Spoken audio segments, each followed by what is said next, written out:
காவல்துறை அது பங்கு அப்படின்னு சொல்லிட்டு கூட்டணி கட்சி திமுகவுடைய கூட்டணி கட்சி கேட்கறாங்க.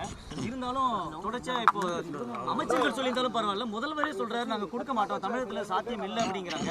இந்த போக்கை எப்படி பாக்குறீங்க? இன்னும் முதலமைச்சர் அவங்களுடைய தந்தை கலைஞர் கருணாநிதியோடைய 2016 தேர்தல் மாதிரி நினச்சிட்டு இருக்காரு. அரசியல் சூழல் 2016க்கு அப்புறம் 2021க்கு அப்புறம் மாறி இருக்கு. முக்கியமாக தமிழக வெற்றிக் கழகம் தலைவர் விஜய் அவர்கள் ஆரம்பித்த பிறகு இன்றைக்கி இருக்க அரசியல் சூழல் என்னன்னா, கிட்டத்தட்ட பொதுவாக அம்மா ஜெயலலிதா அம்மா இருக்கிற வரைக்கும், கலைஞர் கருணாநிதி அவர்கள் இருக்கிற வரைக்கும் ரெண்டு கட்சியும் சேர்ந்து சுமார் 70-75% ஓட் பேங்க் எப்பயுமே ஹோல்ட் பண்ணுவாங்க. குறிப்பாக அம்மா ஜெயலலிதா அம்மா 41% 2016 ஹோல்ட் பண்ணாங்க, மக்களுடைய செல்வாக்கு எடுத்தாங்க. ஸோ ரெண்டு தலைவர்களும் கிட்டத்தட்ட 70-75% மெயின்டைன் பண்ணிட்டு இருந்தாங்க.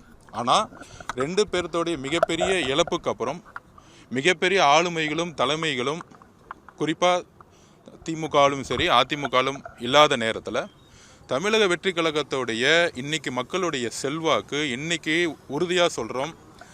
இப்போ நீங்கள் திமுகவை தனியாக கொண்டு வரீங்க கூட்டணி இல்லாமல், நான் சொல்கிறது திமுக தனியாக எந்த விதமான கூட்டணி இல்லாமல், அதிமுக தனியாக கூட்டணி இல்லாமல், அது மாதிரி தாவேகா கூட்டணி இல்லாமல் பார்த்தோம்னா இன்றைக்கு உண்மையாக சொல்கிறோம், மக்களுடைய சப்போர்ட் தாவேகாக்கு சுமார் 27% மேலே அதிகமாக இருந்திருக்கு. அதாவது நான் தனித்தனியாக சொல்லும் பொழுது.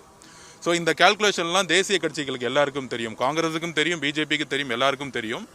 அதில் குறிப்பாக அதில் இதில் என்ன உண்மைன்னு சொல்கிறேன்னா, 2024 நான் சொல்கிற உண்மையை நீங்கள் கால்குலேஷன் பார்த்தா பண்ணி தெரியும். அதிமுக கூட்டணி இல்லாமல் நின்னாங்க. கூட்டணி இல்லாமல் நிற்காத போது 20% மேலே அவங்களால ஸ்ட்ரகிள் பண்ணாங்க. ஸோ கூட்டணி இல்லைன்னா மிகப்பெரிய ஆளுமைகள் அம்மா இல்லாத நேரத்தில் 40% 20% ஆயிருச்சு. இதுதான் நிதர்சன உண்மை. அதே மாதிரி திமுகவுக்கும் கூட்டணி கட்சிகள் காங்கிரஸோ விசிகா இல்லை கம்யூனிஸ்ட்காரங்க இல்லை முஸ்லீம் லீக் கட்சிகள் இல்லைன்னா அவங்களுடைய உண்மையான ஓட் பேங்க் என்னன்னா 22% மேலே கிடையாது. ஏன்னா தாவேகா இன்னைக்கு குறைந்தபட்சம் 27% கிராஸ் பண்ணியிருக்கும் தனியாக. ஸோ இதோடைய உண்மைகள் முதலமைச்சருக்கு தெரியும், அவங்களுக்கும் டேட்டா தெரியும், அவங்களுடைய நிறுவனங்களும் ஒரு டேட்டா கொடுத்துருப்பாங்க. அவர் ஆட்சியிலும் பங்கு அதிகாரத்தில் பங்கு ஏன் இல்லைன்னு சொன்னோன்னா, இப்போ அவங்களுடைய அடிக்கிறக்கூடிய கொள்ளைகள் ஊழல்கள், கட்சியில் ஊழல்கள் ஒரு அமைச்சரவையில் காங்கிரஸ்காரங்களோ காங்கிரஸோடைய அமைச்சர்களோ இல்லை விசிகேவோட அமைச்சர்களோ கம்யூனிஸ்ட் அமைச்சர்களோ இருந்தாங்கன்னா அவங்களுடைய செய்யக்கூடிய ஊழல் அமைச்சரவையில் வேறு கட்சியில் இருந்தாங்கன்னா அவங்க செய்யக்கூடிய ஊழல்களை கொஸ்டின் கேட்பாங்க. ஸோ அதனால் அவர் ஆட்சியிலும் பங்கு தமிழ்நாட்டுக்கு ஒத்து வராதுன்னு நினைக்கிறார்.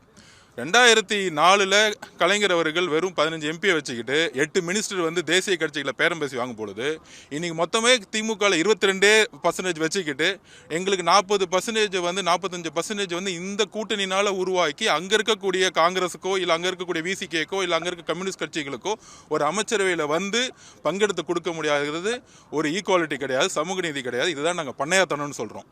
எங்களால் 234 தொகுதியிலும் தனியாக நின்று நாங்கள் வெற்றி பெறோம். எங்கள் தலைவர் சொல்ற மாதிரி முடிந்தால் தைரியம் இருந்தால் மாண்புமிகு முதலமைச்சர் மு க ஸ்டாலின் அவர்கள் 2014 அம்மா சொன்ன மாதிரி நாங்கள் தனியார் 234 தொகுதியிலும் உதயசூரியனை நின்று நாங்கள் ஜெயிச்சுக்காமன்னு தைரியம் இருந்தால் ஒரு மேடையில் சொல்லுங்க. அப்போ அவங்களுக்கு ஆதரவு இருக்கா இல்லையாங்கிறது தமிழக மக்களுக்கு தெரியும். திமுகவுக்கு ஆதரவு பலம் இழந்து விட்டது. 22% மேலே ஓட் பேங்க் கிடையாது. அதனால தான் காங்கிரஸ் இருக்கக்கூடிய தலைவர்கள் 50 வருஷம் கழிச்சு எங்களுக்கு ஆட்சியில் பங்கு வேணும், அமைச்சரவையில் பங்கு வேணும்னு கேட்குறாங்க. பிகாஸ் ஆஃப் திமுகவுடைய வலு சுத்தமாக இல்லை. இன்னைக்கு ராஜகண்ணப்பிலிருந்து எல்லாரும் காங்கிரஸுக்கு எதிராக பேச ஆரம்பிச்சிட்டாங்க. இதுலேருந்தே தெரியுது அவங்களுடைய கூட்டணி கிரவுண்டில் உள்ள தொண்டர்கள் இந்த கூட்டணிக்கு எதிராக திரும்பிட்டாங்க. தமிழக மக்கள் இது கூடிய சீக்கிரத்தில் பார்ப்பாங்க. இது ஒரு பொருந்தாத கூட்டணி தெரியும்.